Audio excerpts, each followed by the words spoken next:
Hello, thank you for joining us. We have as our guest today, oh, Siri, how we love you. Siri Strommen. She is a pastor at Atonement Lutheran Church in Bloomington, Minnesota.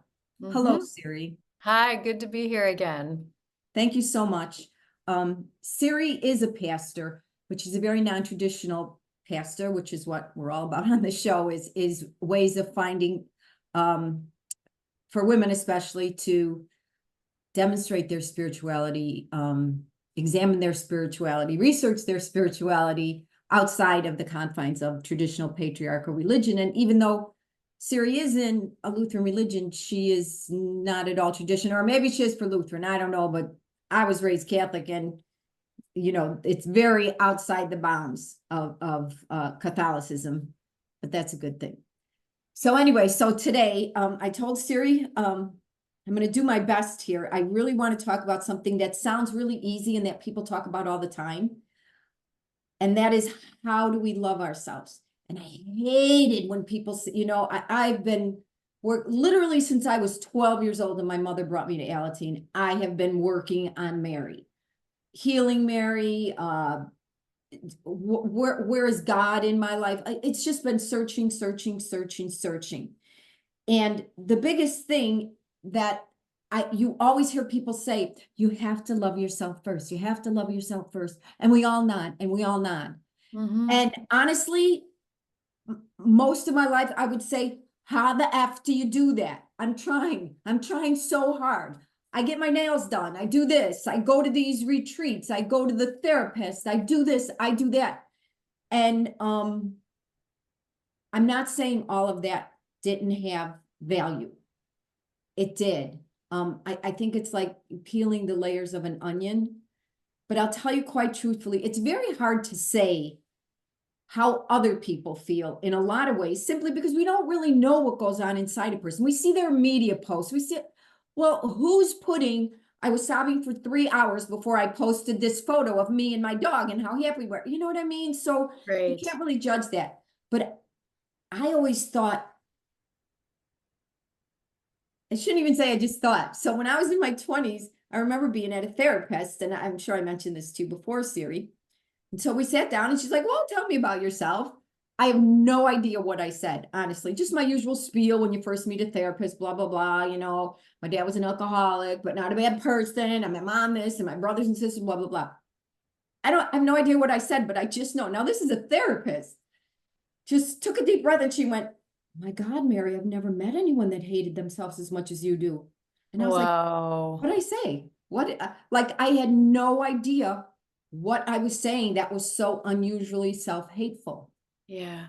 But as time went on, so I know that when I was firmly enmeshed in my religion, I thought, if I could just get God to love me, if I could just be good enough for God, then I would be okay. And then maybe my life would be good too, because he'd be like, oh, you're a good girl. Now you can have these things. That's really the religious mentality in a lot of ways. When you look under the covers, it's basically be good, gotta be good to you.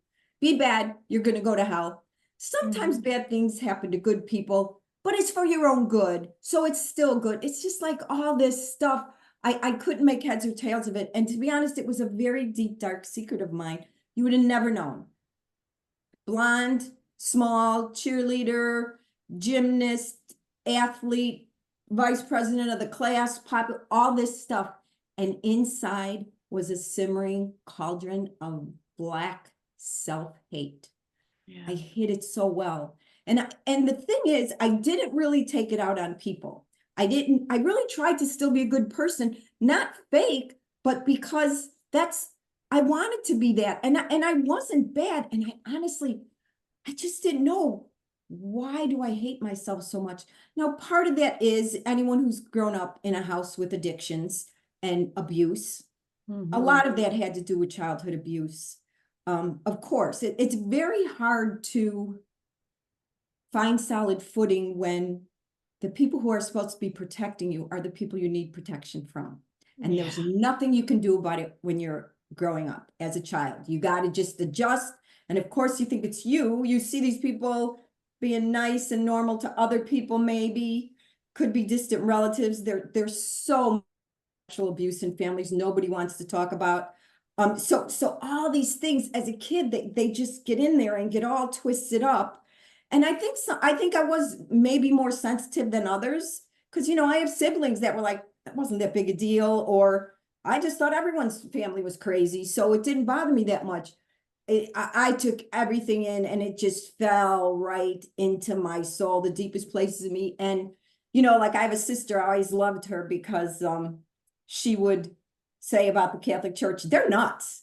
She would tell a nun to their face, I hate nuns. They'd be like, what's wrong with you? Why are you misbehaving? She'd go, I hate nuns. Like, I could never be like that. I always thought something's wrong with me. Something's wrong with me, that this doesn't feel right. Why can't I fit into this mold? So there was just this self-hate and self-rejection going on and on. Now, we've talked several times. I've had people on the show that have done plant medicine ceremonies. I found in the last couple of years, I did a couple plant medicine ceremonies, and I found that kind of was really getting to the bottom of the stuff that, after all these years, I thought it all came up, but inside yourself when you're full of shit and when you're not, when you're completely like, I'm good. I love myself. I'm never going to let anyone push me around again or abuse me or whatever. And not that I wasn't lying. I was all the while very slow and steady. I was turning like Titanic. I wanted to just zip around like a speedboat and be done. That wasn't the path for me. So what I really wanted to talk about today is this journey of self-love. And I'm going to be really honest about what it's been like for me, because something happened to me a couple days ago that I think was really a culmination. There is no doubt there is a huge shift going on in humanity. Anyone who watches the astrological signs and all these other things, I believe quite a bit of it is really on point. I don't understand all the intricacies, but I do know anyone who does these things says like these kind of things have not happened in hundreds of years, some thousands of years. There's a huge shift going on a molecular level of humanity. Things are changing, moving. And so in the past few months, I've done some really deep work with this circle of women that are just warrior goddesses. And as a woman, I would highly encourage you to find other women, even if it's one other woman that you can talk to as we're going through this shift, as the divine feminine rebirths herself. This is all new terrain. It's very old. We don't have the documentation. We don't have the written practice or the experiences. But certainly, as you and I talked about on the last show, there was definitely periods of time where God was female and Mary Magdalene was accepted as the co-founder of Jesus's, whatever it was. It wasn't Christianity. Jesus was a Jew, but whatever that new religious movement was. So anyway, so I wanted to share that self-hate has been, it's been a long road of unpeeling. And I don't think it's even just this lifetime. I think some of it's collective memory of females, but it was deep and it was very heavy. And I would get so frustrated. And I wanted to throw something at people every time, like, so the answer is to love yourself. And I'd be like, how? I've been trying for years. Please tell me how. So, what's been happening, especially the last couple of years, as I've gone into these deep ceremonies and reconnected with these women and just been willing to say whatever has to be done. Honestly, I'm so tired of this. I was ready to leave the planet. Not suicide, but I mean, I'd be like, am I done yet? Did I do what I came here to do? Because I'm so tired trying to figure out how to love myself. And what's been happening probably in the past year and a half is, well, let me say this. So, because I want to say the steps I took for anyone that feels the way I feel and is like, I've been trying. I don't know how to love myself. So here are the steps. Started several years ago. I remember the first thing I started doing, I would be laying in bed at night, and that's when all that starts turning, all your failures or whatever. And I just started putting my hand on my cheek. And I started saying, it's okay. It's okay. It's okay. It's okay. Hand over heart, cheek, it's okay. And that was that was a step. That was a little step. And then I started saying, I'm going to catch myself when I'm saying bad things about myself, when I'm putting myself down, when I'm criticizing the way I look or the way I act, or if I leave somewhere and was like, oh my God, I can't believe you said that. I can't believe whatever it is. I tried to catch myself and say, nope, I'm not going to say, especially body. I mean, women especially. I have girlfriends that I've been friends with since we were this big. And boy, a bunch of us get together and sit around, and sure enough, eventually everyone's going to talk about their fat ass or their wrinkles or whatever. So I really tried to be aware of that and stop saying that stuff about myself. I screwed up all the time, but then I would apologize to myself. I would say, I'm sorry. I look in the mirror and go like, I'm sorry. I'm sorry I said that to you. You have wrinkles. That's okay. You're a human being. You're getting older. So I started doing that. This all felt really uncomfortable. That's the important thing I want to say, is it felt really uncomfortable. But when you get to a point where you're so tired of not loving yourself, so tired of being your worst enemy instead of your greatest advocate and best friend for yourself, that is more uncomfortable than changing how we speak to ourselves. So it's started with a little gentle touch, the way I speak to myself. And, you know, I was always digging in and doing other work as well. But what really started to turn the tide for me, I want to say it was probably a year ago, is what that did. And always to me, it's always been a spiritual path. If you can do this with sheer willpower alone, without any divine connection, even if it's to, I don't even know what it is. You know, I say God, I say divine feminine or universe, whatever. I have no explanation for what it is. I just know I've experienced it several times, and I know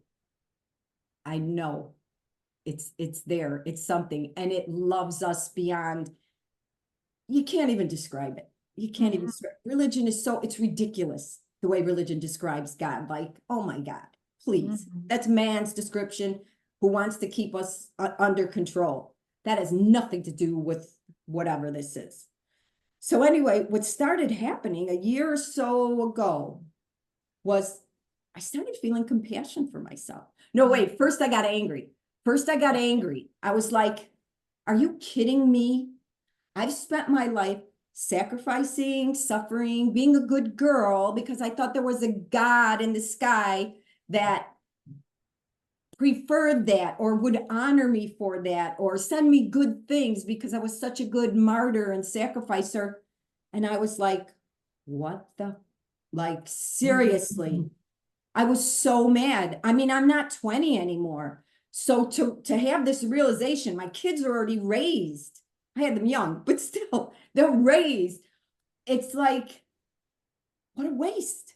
And I remembered, I'm a certified death midwife, and I've been with a lot of people as they die, and I'm always reading their death experiences and people's encounters of sitting with their loved ones. And I remember this one woman wrote, she sat with her mother as she died, and her mother said, you know, she was kind of in, out, kind of leaving, and she just went, I was so hard on myself.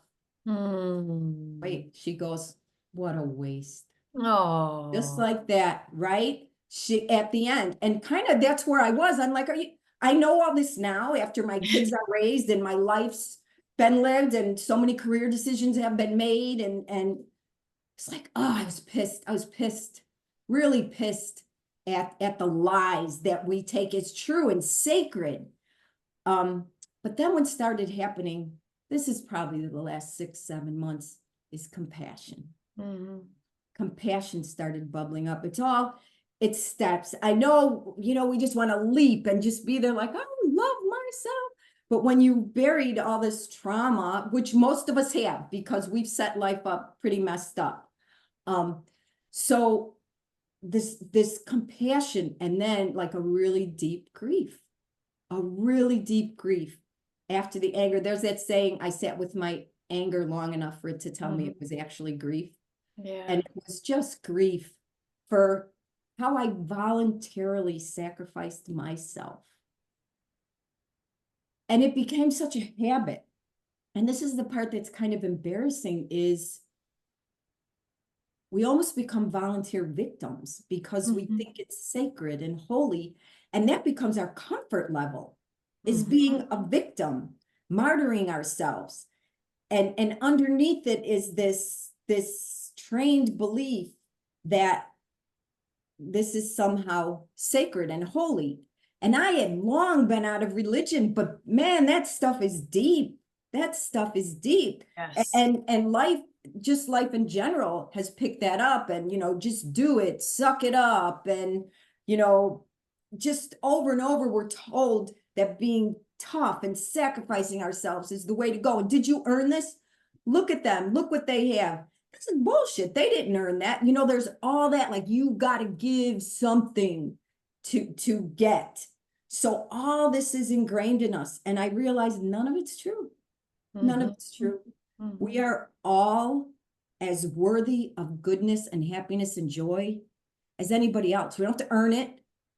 We don't have to prove anything. There's no God in the sky saying, oh, good girl, now that was good. Okay, you've done enough good things. I'm going to give you this one little prize. Yeah. That's really, when you pull it all apart, that's kind of the religious teaching that we're fed, right? So what happened was, just this past weekend, and I've started doing this a little bit. I've started looking in my eyes, sometimes even when I'm crying, and I would say, I'm so sorry I did that to you. I'm so sorry I did this to you. And it makes me a little emotional just to think about, but I really think that was so key. And so there was a lot going on astrologically this weekend. Like I said, I don't really understand it, so I'm not going to try and repeat it, but supposedly there was, and the Lionsgate portal is supposed to be a big thing. Yep. So I know it's something. You can look it up if you don't know what it is, but it's supposed to be huge time of shifting, manifestation, spiritually, all that. But anyway, I felt the weight of all of it. And I could feel this terror that I've been pushing down my whole life. It's been there. It's always been there. It's not like I was unaware of it, but I was like, I'm so effing sick and tired of this. And so I just kept, asking the divine, please help me see what I need to see. Help me see what I need to see. And heal whatever it is that needs to be healed. I need answers. We can't just be plopped down here and not have access to any kind of higher answers. I don't buy that for a minute. I think it's our own blocks and disbelief at what is and is impossible that may stop that. But I was begging, just I went for walks. It was like it was just coming up. And then sometimes I would break down sobbing, but I would go to the mirror and I would say, you listen to me, I'm not going to abandon you. I'm not going to leave you. I'm here. I'm sorry all this happened, but I am here for you now. And I had this vision in my head. I could see myself. It was like all these incarnations of me were behind me, and I could see all the people throughout my life who had abused me and said horrible things to me or whatever. And I was like, back up. No, you're not getting near her. Not anymore. Not anymore. And this has been the biggest shift, because I really believe inside all of us women, especially women, because we're so trained to be self-rejecting, is that little girl, that beautiful little girl we're all born as, who is just waiting for us to tell her, you're safe with me. I'm not going to abuse you anymore. I'm not going to reject you anymore. And I'm not going to let anyone else do it to you either. Now, I know enough to know I may trip as I move forward. I may trip. And that's okay, because when I do that, I'm going to tell myself, Mare, because I've been using this already, you're human. There's so much going on, especially in the political arena, which we're going to talk about as well, now that we have a woman running for president. We haven't talked since then. But there's so much going on, so much degradation of the female, rejection of the female, that, that it's easy to trigger that, because we have been saturated in it. So we're going to trip. But I believe all of us who are trying so hard to shake loose of this training, this patriarchal, dismissive, we are the handmaidens and we are here to serve and just have your babies and keep our big mouths shut. I believe that it's a lot to face down, but we're doing it. So we should absolutely give ourselves credit for that. excuse me, and this is why it's so important to have other women on this path. I say this all the time, that's why I'm doing this podcast, because this shift started for me in my 30s, which was 500 million years ago. And there wasn't a lot out then about alternative ways of being spiritual for women, or the divine feminine or whatever. It was kind of like, oh my God, oh yeah, like God is really a female or whatever. It was kind of silly and funny, Yeah. but now she's roaring up within us. And let me tell you something. She's not always this dainty, loving, as we've been taught. That's a spiritual woman. Look up Kali, look up a million other goddesses that shoot fire. Their words are fire. So to be spiritual doesn't mean that we're gonna be quiet and docile. That's religion. Anyway, I'm kind of going off on a thing, but this is what I want to read you, because I thought this was so beautiful. It's by Jocelyn. Let me get her name, because got to get it right. Jessica Jocelyn. She's a poet. This is from her book called Girl Remastered. Okay. I saw her sitting there, a younger, smaller version of me, at 9 years old, sitting on my childhood bed. I slowly walked to her and knelt. I took her hands in mine. She looked up at me and with a small voice asked, "Does it get any better?" I squeezed her hands. Not for a long time. It doesn't get better for a long time. She closed her eyes and tears streamed down her face. I let go of her hands and placed mine around her small face. "Does anyone end up saving us?" she softly asked. I smiled. "Yes," I said. She then looked at me hopeful. "Who saves us?" she asked. I smiled even bigger. "We do. We save ourselves." And that is really the bottom line. As we're in this political season, as this divine feminine is rebirthing herself, and we're all trying to find our footing in this earthquake, this explosion, and I see these hateful things coming at Kamala Harris, at women who support her. I just felt it was important. And I don't think it's an accident. And I bet more and more women are going to be coming forward, because this is what's happening within us is powerful, individually and collectively. And it's a bit scary, it's like a chick coming out of an egg with like shaky legs, feathers aren't quite strong yet, but like, okay, what do I do? But then there's other chicks ahead whose feathers are out and they're flying and they're like, "You'll be fine, watch me, here's what you do. We got you till then. Don't worry, we'll bring you food until your wings are strong." And that's kind of what I see happening. And that is that is like a dream come true. It's like a dream come true. But there's a lot of crap that we have to face. And I won't go into that now. I've been talking a long time. So Sarah, I'm going to let you give your thoughts on self-love. But that's it for now. Okay, I'm going to let you talk. Go ahead. Yeah, actually, some of the things you said are just such perfect alignment with some of the things that I was going to talk about. I think I've mentioned before, but I've been studying IFS, which is internal family systems theory.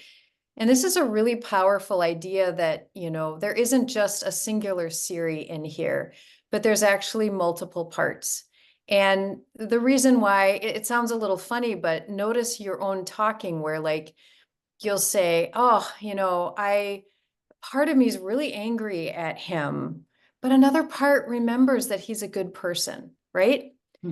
That's actually true. Like we have within us multiple parts and they don't always agree with each other. And we have parts that have been wounded, the little girl parts of us that have been hurt by a lot of the crap that goes on in the world. And then we have protector parts that are trying to protect that little girl. And some of those protector parts actually can turn into those inner critic voices. They can take on some of the awful messages of the world as an attempt to try to make us worthy and lovable. And so it doesn't work, but it's all our little parts can do because they're not always the maturest parts, right? And so some of them can get frozen at very young ages and they're holding on to messages they got when they were 4, 5, 6, 7, 8, 9, 10, 11, 12. And they're not giving those up without a healing, because they're so terrified of what's happening in the world, and they're just doing the best that they can. And we say these little parts take on burdens of limiting beliefs and hurtful beliefs and roles that they can't really, shouldn't have to do. Like, my job is to make sure that Mary is perfect for everybody. And that part works 24/7, runs itself ragged, doing anything it can think of to try to accomplish that goal. But it's not going to be in the wisest and the most mature way. And so some of those voices that are in us that are really loud and unbearable, that feel like those hatred voices, those voices of like the critic and, well, why are you so fat? And why are you this? Why are you that? Are parts of us that have internalized that if they can keep doing that long enough, maybe we'll get it figured out. It's like the mom that sees their kid. I'm just going to pick an example. The mom that sees their kid who doesn't wash their hair very well and doesn't eat well and, doesn't dress well. And they're so worried that kid's going to get rejected by their peers that they end up inadvertently nitpicking that kid and like, do this, do that, do that, do that. And they become like almost mean, because they're actually, in their own way, in their own small way, they love their child so much they're worried about how that child is going to live in the world. Well, but that doesn't feel like love to the kid, but that's the only thing that parent knows how to do. That's true of the parts inside of ourselves. And so exactly what you found on your own is how we can heal. And that is to, first of all, acknowledge that those parts that are within us, they're not evil. They're not bad. They're literally doing what they can to keep us going. And they don't know what else to do. But when we learn to mother those parts, when we learn to say, it's okay, it's okay. When we learn to let other parts step forward that are holding anger of, why have we been treated so poorly? And we give them space. And we listen and nurture all of these parts, go to that little girl and say, I am so sorry that this happened.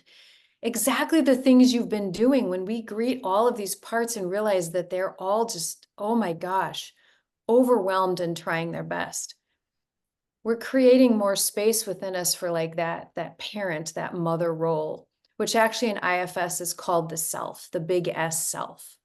That basically, like, the soul, the God part of us that's in here is wise, is compassionate, is curious, is like all of these godly qualities. But that part gets buried under all of these other things that are like, I have to be thin enough, I have to be pretty enough, I have to be quiet enough, I have to be this, I have to be that. And it's just, your mind is going so crazy with all of these parts running the show. But when we tap into what's underneath there, that part can come forward and offer the compassion and the self-soothing and the space that can calm all these parts down, and they can relax and release and unburden themselves. You have to say, you don't have to carry that message around anymore. We don't have to believe that message about that we're good if. We don't have to believe that. And it is a huge relief. Like, none of those parts within us actually really want to hurt us. They want to be free. They want to be happy. They want to be alive. They just don't know how. So it can be just as simple as the things that you said, is like when you have those moments with where your inner critic like looks at you in the mirror and starts saying nasty things, you just put your hand and you're like, it's okay, baby. We don't need to do that to ourselves. It's okay. And when we have like feelings of grief or feelings of anger, we give them space, because those are parts of us that are needing to be expressed. They're needing to say, how did this happen to me? And to give them space and say, yes, girl, you let it out. You let it out.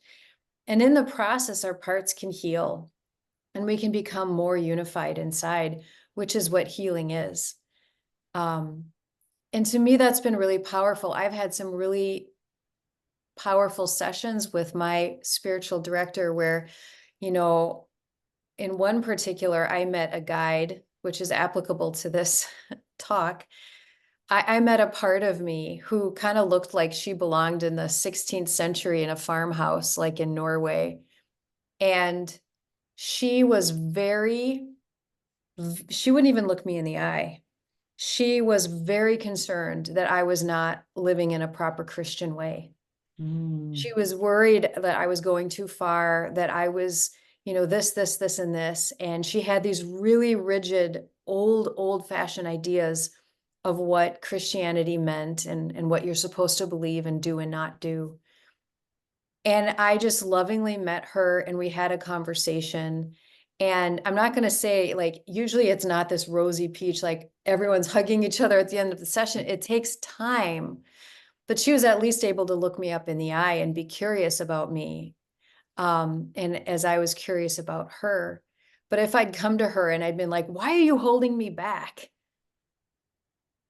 She wouldn't have gone away. She just would have gotten even more forceful. And so mm, sometimes that happens is we fight the voices within ourselves rather than going, what are you trying to help me do? Why are you here? What do you think you're helping with? And just listen to them with some curiosity. Even the most vicious parts, at the end of the day, if you talk to them enough with non-judgment, will eventually get to the part where they're like, well, if I stop what I'm doing, the world is going to kill you.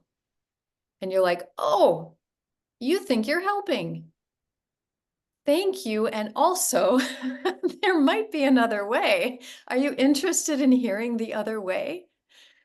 So that I offer that to people. Clearly there's, meditations you can do on this, but honestly, it just starts with notice, notice these voices and see where they're coming from. Be curious about them. And I love the like chest rub, as I did that once when I was getting some like feelings popping up, is just go, it's okay, it's okay, it's okay, sweetheart, it is okay. Um, and it does help because those parts need mothering. They really do. They've been beaten up and they're carrying some big mm. burdens because it's a hard world, just like you said. Yeah, for sure. And one thing I think that's huge is there is no judgment. There's no God that's judging us. All these things that we say, oh, this is holy, this is not holy, this is good, this is bad. I struggle with that because I can be very outspoken and loud. Um, and in a lot of the spiritual circles I run in, these women are like beautiful angels. They're so soft and delicate and not delicate. I shouldn't say that. They're very strong, but I just mean I'm Mhm. not like that. Yeah, I'm not Mhm. like that. And a lot of them don't want anything to do with politics because it doesn't vibe with them. And I don't feel that way. I do feel like this is part of um what I'm here to give voice to. So the hardest thing is letting go of what we're trained to believe is good, bad, right, wrong, holy, not holy, all that, whatever these parts of us are. Um, and I love what you said about giving voice to all of it. What is it? What are you feeling? And kind of just investigating that. And it is true. I have found that as well. Like these parts of me that I'm trying to get rid of, they actually developed because I was trying to protect myself Yes. and to sit down, give her voice and say, you know what, honey, you don't need to protect me like this anymore. Actually, it doesn't do good stuff anymore. It hurts us. So we're Mhm. going to find a different way of existing or coexisting or whatever it is that we say. And speaking of politics, I do want to bring this part in because this is part of loving myself as well. It's okay if nobody or a lot of people don't agree with me or whatever, but this is what I have found to work for me.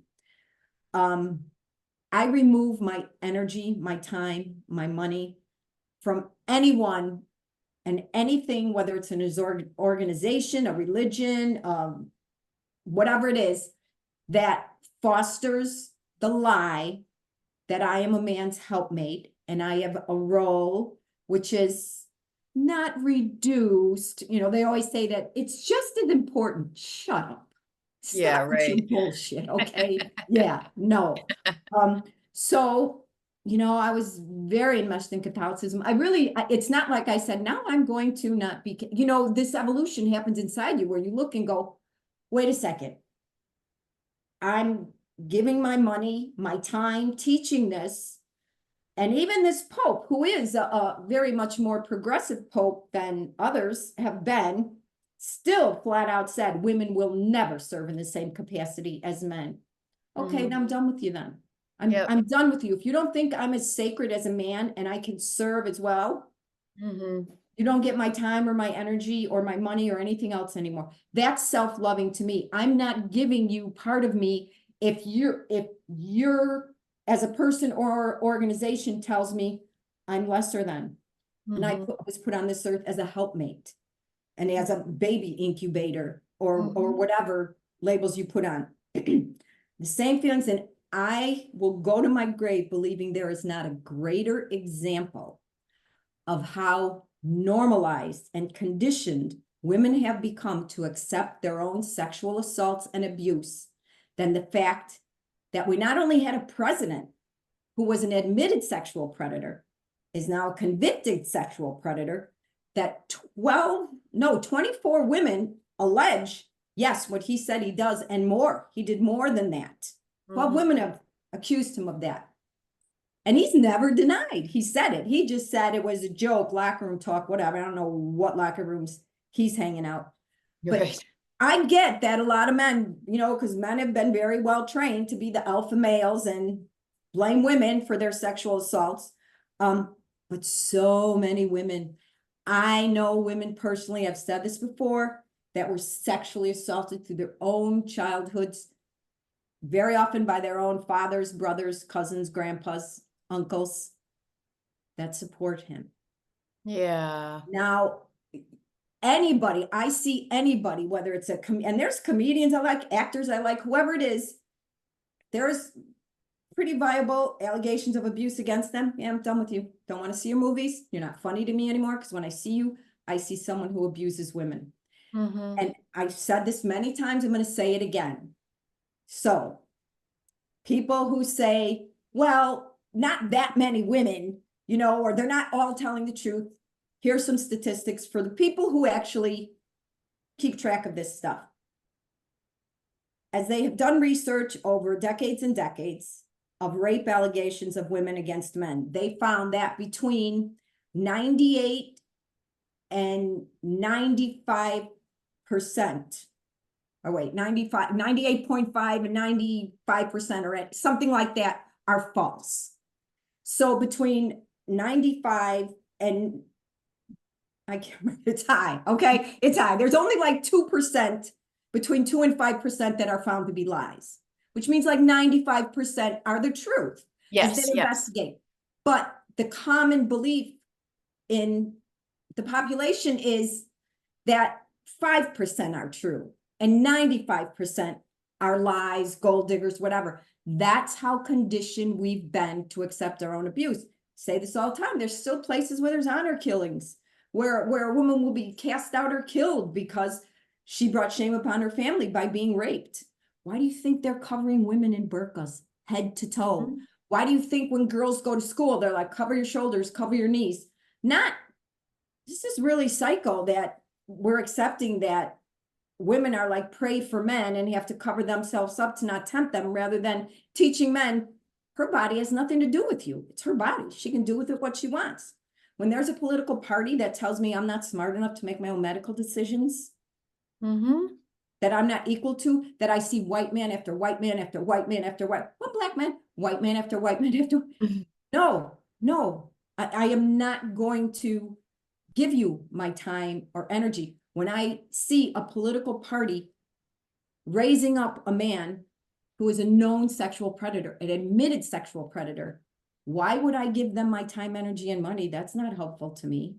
That doesn't foster my self-love to say, oh, if you sexually assault women, you sexually assault me. I'm a woman. We're all connected. If you abuse women, I'm a woman. I don't want anything to do with you. That's part of the way that I also foster self-love, because I spent my life doing the opposite. And I understand these women because you want to go where the power is. And God, do we want those pats on the head from men? Yes, yes, please. Oh my God, men telling me that I'm one of the boys. My God, Long, you're just like one of the boys. I was like, you couldn't give me a better compliment. Isn't that tragic? That the best compliment you could give me as a female was to say I was acting like a male. Yep, That yep. is tragic. And that's what we need to address. There's all this other stuff. This is the elephant in the room, that women are prey, that we are, Gloria Steinem said it, awesome quote. Women are the only group of people who are willing participants in their own discrimination. You want to love yourself?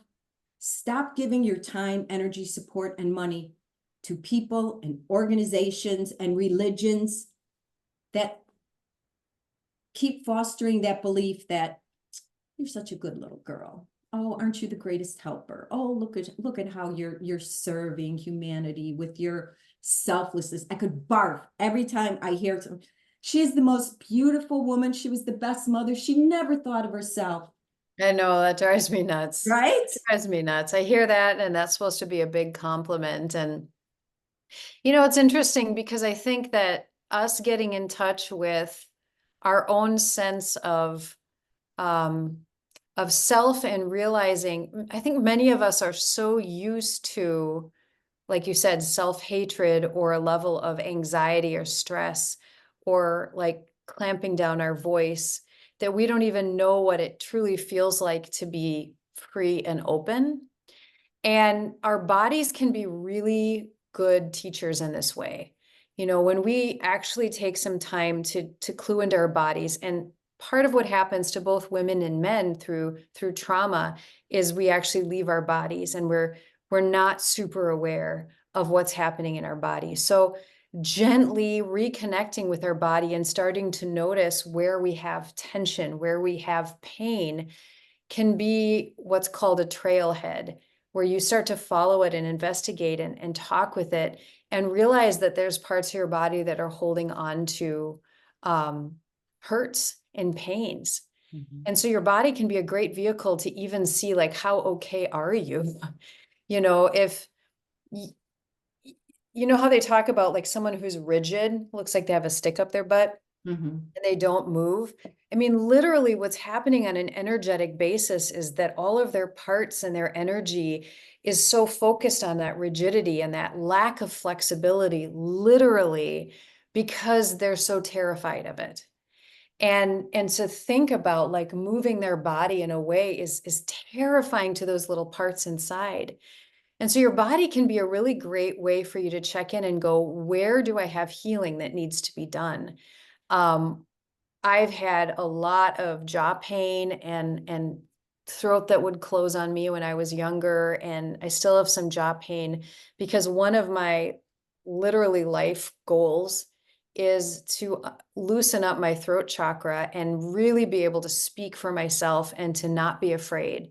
I mean, I think I will know that this is healed when someone could stand in my face yelling at me, calling me terrible things and threatening me, and I can go, whatever, dude. Like, to have that power to be able to speak in the face of. And I have a wounded child part that when people would get angry, it would literally freeze and want to go like this.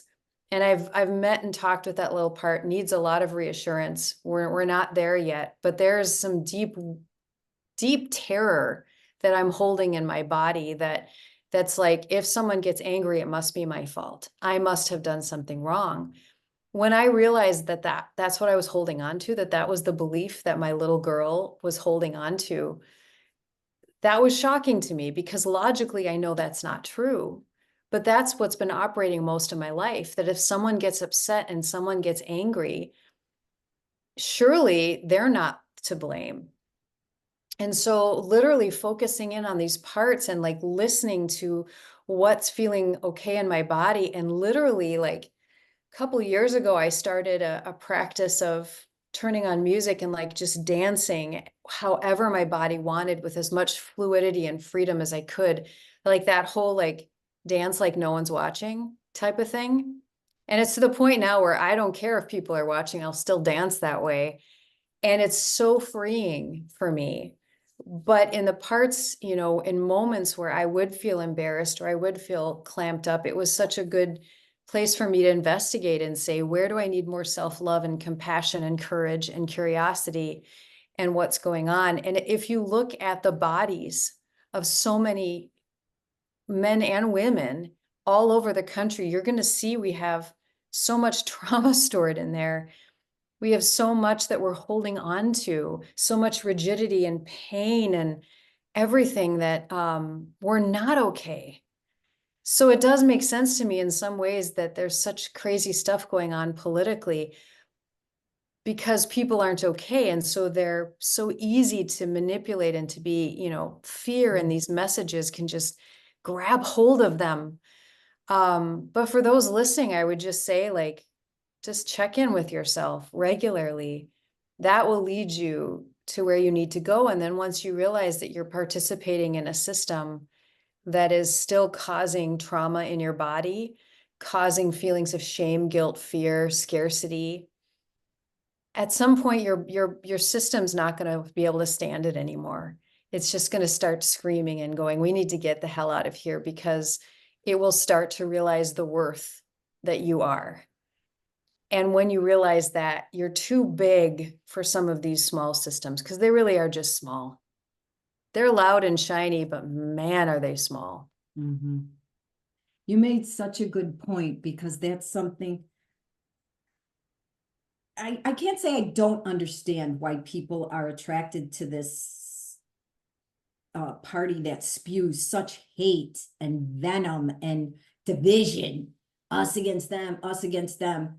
To me, that is such a glaring example of how much self-hate we carry inside of us. Yeah. Because you cannot hate someone else if you don't have that self-hate inside of you. And Yeah. what I'm seeing happening is, I think there's more and more healing going on, because more and more people are saying, I don't want to be around that anymore. It doesn't resonate with me. So unfortunately, if you resonate with this party that's spewing the hatred and division and it's their fault and, you know, they're vermin, they're this, that's a really good sign you got a lot of self-hate still inside of you. Because when you love yourself, you don't want to hear hateful messages about yourself or your brothers and sisters. You're getting closer to the core of who we are, which is the oneness. I mean, all religions teach that, right? The oneness, we're our brothers and sisters. And the further we get away from that, the further we get from the truth. And the fact that so many people are attracted to hateful, you know, messages. Oh my God, they hang them on their houses, their bodies, they hang hate on their bodies and their cars. And that was, I know I shared this before, I'll share it again, but you know, one morning I left, and I live in a pretty conservative area with several people that have all this stuff on their houses and cars and everything. And I was in that very groovy place, you know, always in life, great, kumbaya, namaste, all that.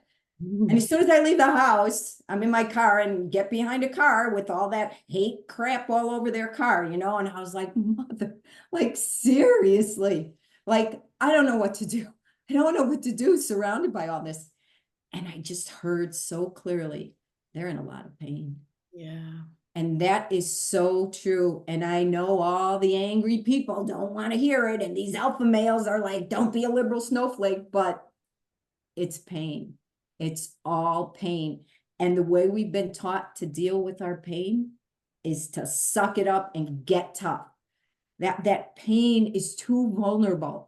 So we turn it into anger so that we can go out there and fight the world and feel protected. And it's all a facade. It's all bullshit. True strength. Sorry, go ahead. It's literally a protector.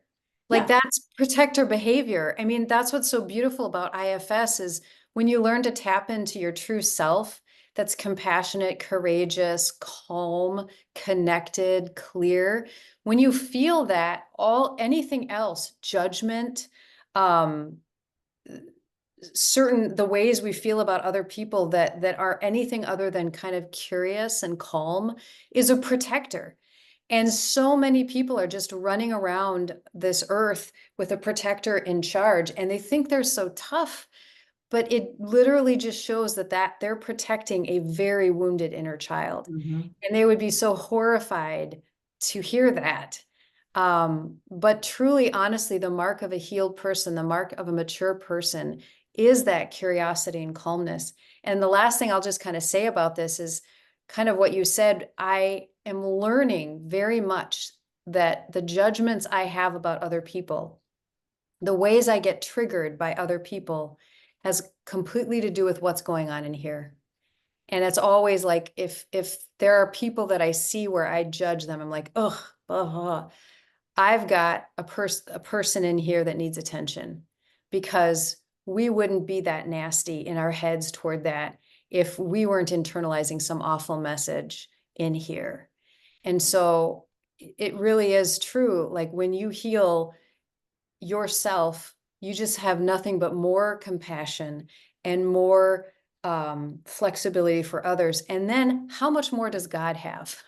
If God is the ultimate self, how could God look at any of us with anything other than just deep compassion for what we're going through? Yeah, that's a really good point. One of the other things that I think was the hardest thing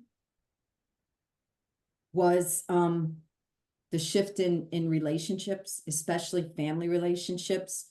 One thing that certainly has been happening to me over the past few years is seeing that a lot of the energy I was putting into my relationships, especially with my family, most of it was coming from me. I wanted my family to be a certain way. I wanted us to have these relationships. So I was pouring, which actually comes from a place of neediness.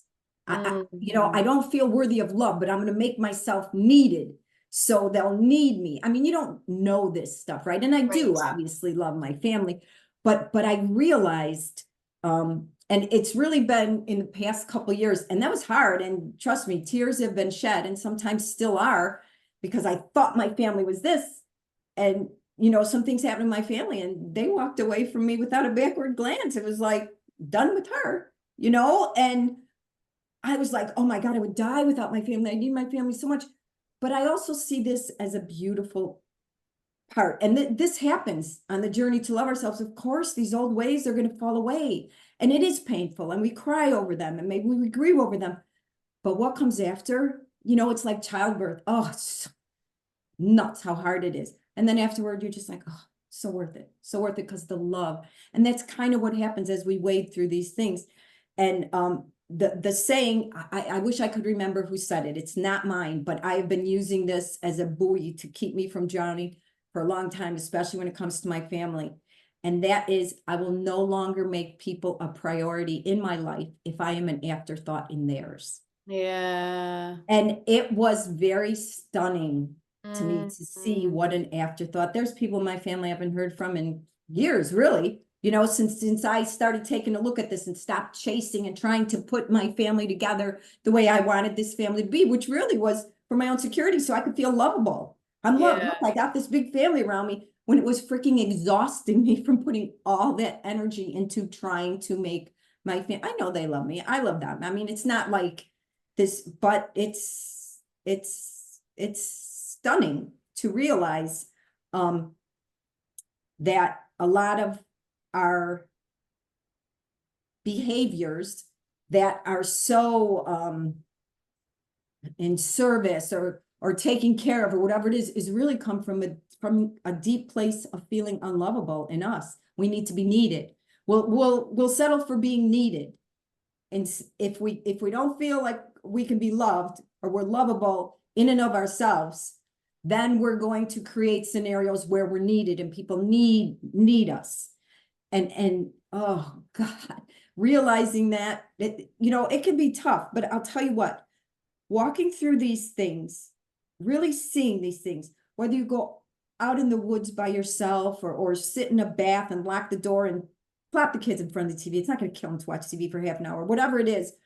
But to just let those feelings be, that's one of the biggest things, is to just, okay, I want to know the truth. I want to know the truth, even if it hurts. I promise you, it is so worth it. And I do believe as this divine feminine that's been laying dormant in all of us. She's rising. She's rising. It's like a volcano. It can't be stopped. You can't, once a volcano starts erupting, try and stop the lava. What do? Stand in front of it and say, no, I'm not ready. You need to stop. It's coming up, whether we like it or not. So as women share their journeys, what they've gone through, what they're finding that works for them, it will make it a little easier. We can't do it for each other.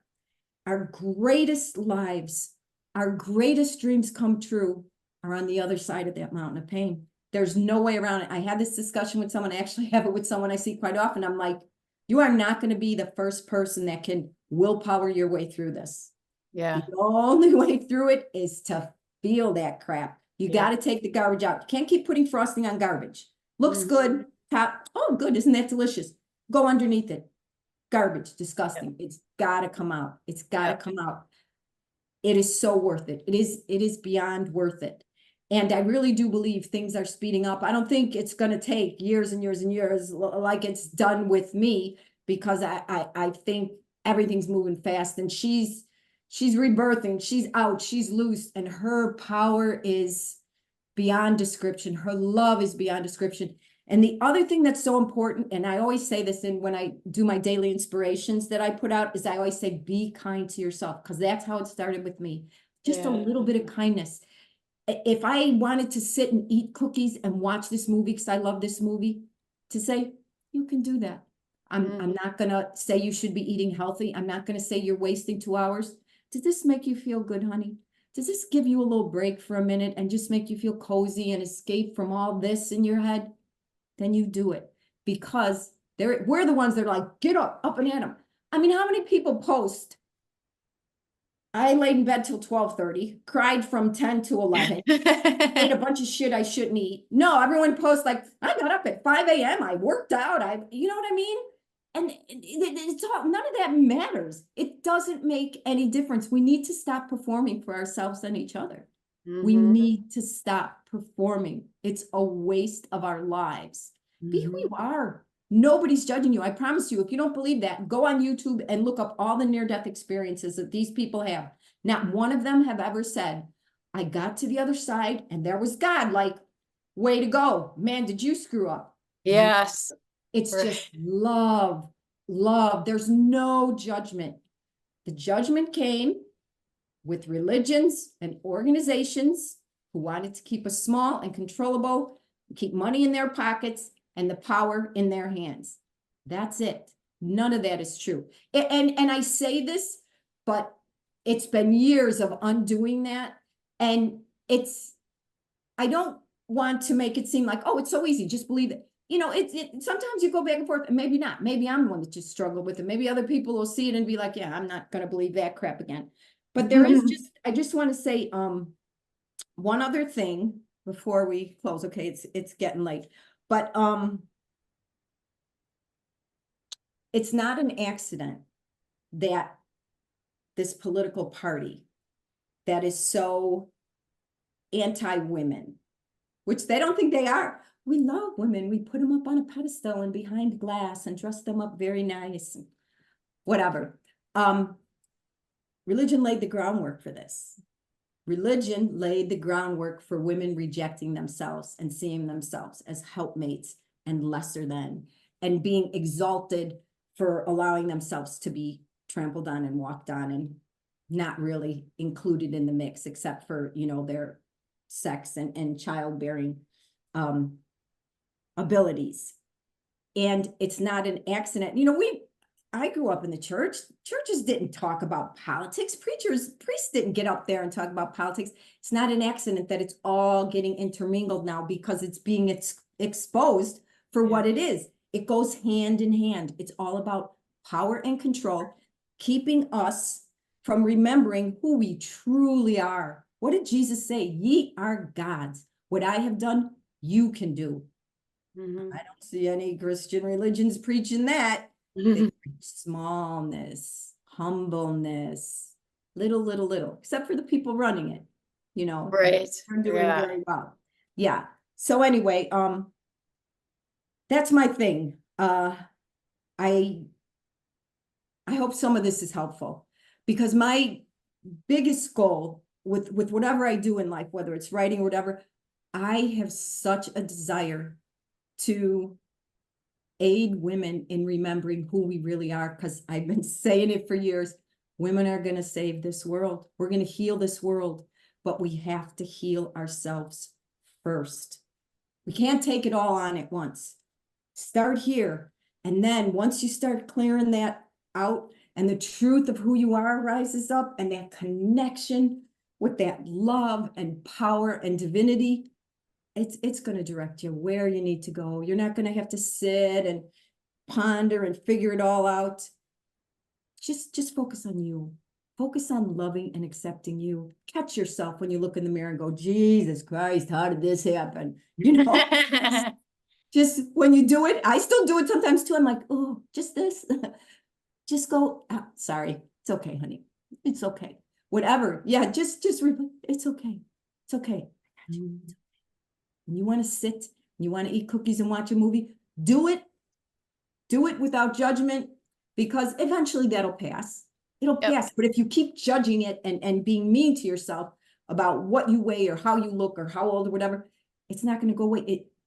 It ends when it's loved. It's trying to get your attention, to get you to love every part of you the way that what created us loves us. Every part of us. Every part of us. And that's all those parts are doing. That's all they're doing is saying, you're going to love me too? And we got to say, I'm going to love you too. You with your big mouth, you who talk too much, you who say things that offend people, I'm going to love you too. All those parts of us. Because that's how you love, how the Creator loves. Exactly. Religious there. Okay, Siri, I'm going to give you the last words here. Boy, you named it. All parts are welcome. All parts are loved. And when we greet with compassion and curiosity and just go, how are you trying to help me?